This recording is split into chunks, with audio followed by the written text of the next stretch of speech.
Florida now in a state of emergency. You're taking a live look at the track of Hurricane Ian as that storm heads for the Sunshine State. The National Hurricane Center has already alerted Florida residents to take protective measures after that tropical storm turned into a hurricane overnight. Thanks so much for joining us here at noon. I'm Brooke Hash. Currently, that storm is moving its way up the Caribbean and predicted to reach the states by the middle of this week.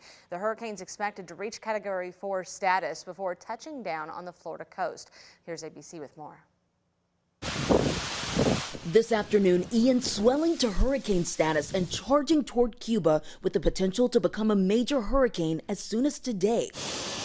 Residents in Florida keeping a cautious eye. Governor Ron DeSantis declaring a state of emergency for the entire state. Floridians up and down the Gulf Coast should feel the impacts of this as up to 36 hours before actual landfall due to the size of the hurricane. Many wasting no time gathering supplies and making preparations. Just make sure I'm self-sufficient for a while because I know electricity is going to go out. And I'll be fine. Though forecasters are unsure where exactly Ian will make landfall, all agree the storm will lash large sections of the state with heavy rains, whipping winds, and fierce flooding. ABC's Rob Marciano explains. This is Tampa Bay, a massive body of water that spans 30 miles to the Gulf of Mexico.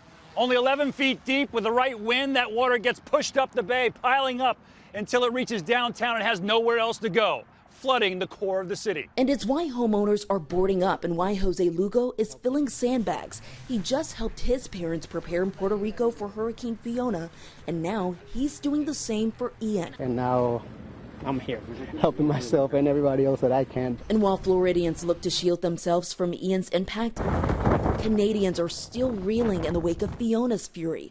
Hundreds of thousands still without power and homes and businesses destroyed.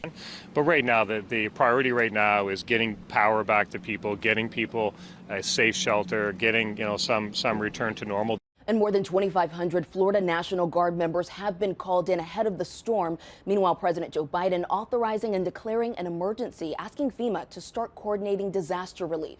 I'm Morgan Norwood, ABC News, Tampa.